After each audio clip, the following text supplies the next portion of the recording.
When the Burning Begins by Patricia Smith. The recipe for hot water cornbread is simple. Cornmeal, hot water. Mix till sluggish, then dollop in a sizzling skillet. When you smell the burning begin, flip it. When you smell the burning begin again, dump it onto a plate. You've got to wait for the burning and get it just right.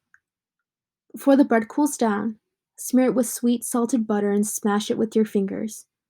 Crumble it up in a bowl of collard greens or buttermilk. Forget that I'm telling you it's the first thing I ever cooked.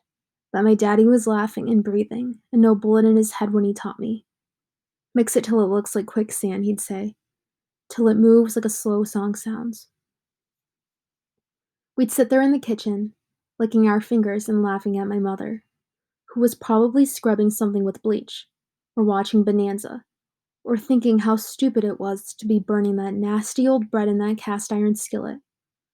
When I told her that I'd made my first ever pan of hot water cornbread, and that my daddy had branded it glorious, she sniffed and kept mopping the floor over and over in the same place. So here's how you do it.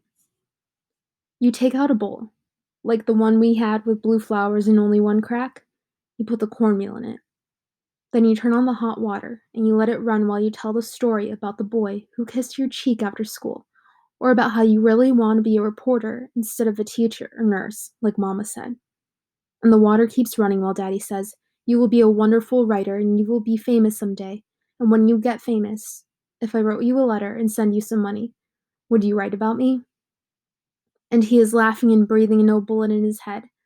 So you let the water run into this mix till it moves like mud moves at the bottom of a river, which is another thing Daddy said.